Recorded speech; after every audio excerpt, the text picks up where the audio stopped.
2002 Chevy Silverado Duramax 2500HD. Gonna do a windshield washer rebuild, I guess is what I'll call it. Got a leak in the reservoir. Gotta see what that's all about. Took the fender liner out. That was pretty easy with just removing those little GM clips there. Looks like I got one screw right there, and maybe one up top right there. Come from the top, looks like a screw. I've heard there's a third one in here, so I gotta find it. Get that out, and I'll be able to tell what's leaking. All right, so I ended up taking the battery out. I took the angle bracket off that corner right there. There was a corner brace. So now you can see I took that one bolt, had a little friction clip down there. Been almost 19 years old. It rusted in half, so that was fun to get out. The third bolt that I've heard about is right there. So let me take that out, and I'm gonna see if I have to take the battery pan out. I might have to. That's not gonna be a lot of fun, but maybe I can get it out without that. Okay, so there are the connectors in the motor. You can see the electrical connectors right there at the top. I'm gonna take that off. See if I can just pop that loose. These connectors get so old for so many years, you gotta be real careful with those. So that popped right off. There's another one right here. That's probably the sensor. I just unwired the motor. This is probably the sensor. It tells you if it's low or not. So that came loose, nice and easy. The thing I gotta worry about is this supply line, which I think is probably the leak. There, right there. So I'm gonna try to pop it loose off the motor and then get the reservoir out. All right, so learning the hard way, I figured out you can tilt this motor out. Tilt it right out, and then it pops right out of the grommet. It also is gonna leak all over if you got any left. But that's what's gonna be able to free that, and then I'll be able to deal with that motor from up top. So there were a lot of YouTube videos about fixing this reservoir that required you to take the battery tray out, but you do not have to take the battery tray out to get this thing out. All the bolts are accessible. There's one of them that goes right in there, connects to the top left-hand side of the reservoir, but you don't have to take the tray out, and getting that tray out is a hassle. So it's possible without it. Okay, I got it all out. So just gotta kind of lay down my tire here to show you. So there's the motor. I don't see any leaks around the output line. You see that connector right there? It doesn't look like it's been leaking at all. What looks like it's been leaking is that grommet right there where the motor dips into the tank. It came out real easy, and it looked like it's got the source of all the fluids. The sensor itself doesn't look at all like it's been leaking, so I'm not gonna mess with that. What I'm gonna do is replace that grommet right there, see if it fix it. It's about a 12-cent piece on Rock Auto, I noticed. The motor still works, so I'm not gonna mess with that. The electrical connecting still fires it off, so I'm gonna leave it right where it's at. The output lines, I don't see any sign of those guys leaking up there. So okay, I'm going with a kind of a poor man's leak test. I've got it full of water. Just hold my finger over the hole where the grommet, there's the little 12-cent grommet that goes into the tank first, and the motor goes in that. I got my finger over there, and I'm really interested in that sensor's leaking. I don't see any sign of a leak there.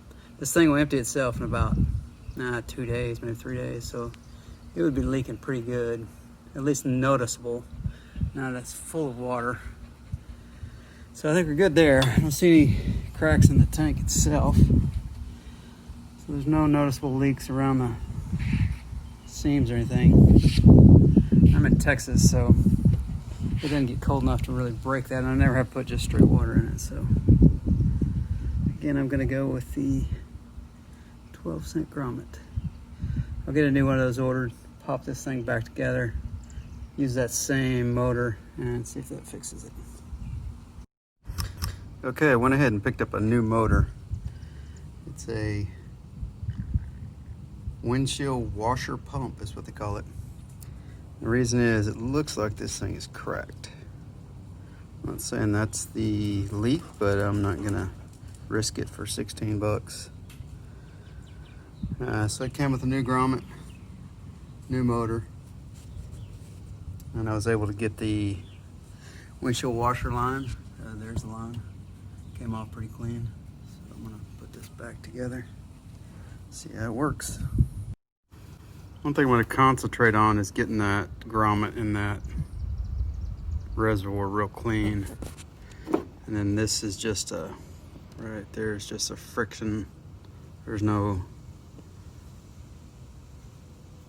kind of connector or anything. Anything's gonna help that seal into the grommet. So I'm gonna make sure that reservoir is good and clean. And then get that grommet inserted and put the motor in.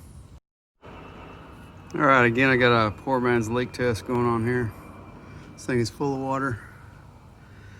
I don't see anything coming out around the sensor. And now that right in there shows no leaks. And again, this thing was emptying itself in about 2 days, so it'd be coming out of there pretty good if it was leaking. So I'm pretty sure that grommet was the kicker. Get about the whole motor, because the grommet is going to be about a week getting here. Grommet was only 87 cents, but a week's time I got the whole motor and everything for 16 bucks. Advanced Auto Parts, they had it in stock. One of the things I did have trouble with was the clip that's under the battery tray. This bolt goes through the battery tray, and this clip, friction clip, holds the backing nut on. And that thing, being over 18 years old, was already broken in half. So I just got some generic friction clips. I'm gonna see if I can put it back together with that. So yeah, in that pack of generic clips it's a 1/4 inch clip, so 1/4 inch bolt. So that little clip, friction clip, is gonna tighten up on it just fine. So I'm just gonna replace that back onto the reservoir itself and then bolt it back through the battery tray. Okay, so it's mounted back up through there. Electrical connections are all back on the sensor, the motor. And I just hung it back in there. This one bolt. Do a little test and make sure it all works. Okay, full of blue windshield wash fluid. Like I said, normally for that new motor, this thing would be just dripping down on the ground, and no leaks. See if it runs. All right, I got everything back together. Battery's in, all the reservoir bolts are tight, plumbed up, so let's give it a try. Again, I don't have any leaks going on yet.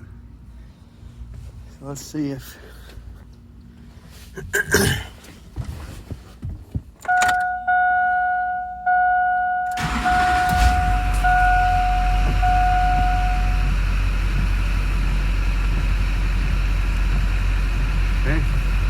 windshield washer fluid. Get that finished.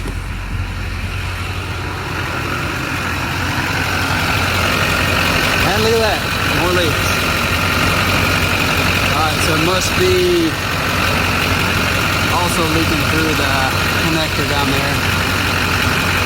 So time to replace the output side of the hose.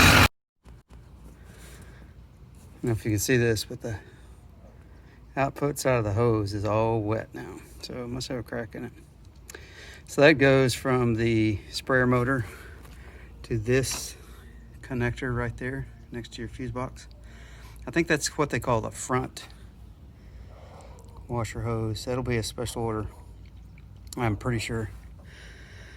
And then it goes all the way back there. I don't see anything wet back to the sprayer connector under the under the firewall cowling there. I see some fluid over there, but that's probably just running down from when I washed the windshield. So it looks like the next connection from there to the motor. And honestly, that can be done without taking anything loose, because you should be able to reach this is a little different case because I got a lift kit on this truck. So it's easy to get under here. There's that connector. Right.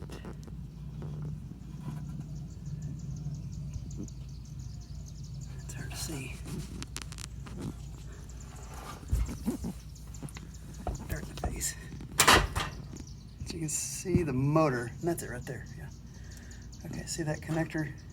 So I pop that thing off and it goes straight up to where I showed you the top connector on the next to the fuse panel, circuit breaker panel. So let's see if I can find that, replace that.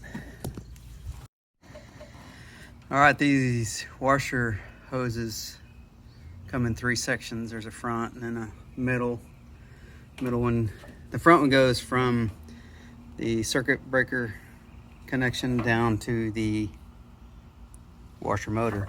The middle section goes, it's right here, goes there all the way up to the first connector of the wiper blades. So I brought the front one. There's the Dorman part number. Got that from O'Reilly's for $21. It's got the lower connector that goes on the motor. Straight connector right there, goes right here by the circuit breaker panel. I'm gonna start replacing that, see how it goes. Okay, I fished the new connector down here right next to the old one. It's gonna be a quick switch because as soon as you take that old one off, it's gonna start pouring out fluid. So be ready to make a quick switch. All right, got it reconnected right there. Swap the old one, got a little washer fluid. Maybe not too bad. So let's do another test. See, that one's got that little crack right there. So that's where it was pouring out. Yep. All right, we're gonna go for a test here. Got spray. And look at that, no leaks. All right, good. All looks good down there. And it works. Okay, everything's buttoned back up. No more leaks, full reservoir. There's the part number on the motor, washer motor. So I got that at Advanced Auto Parts. The Dorman part I had to get O'Reilly's, they had it in stock. So everything looks good. Hope this helps.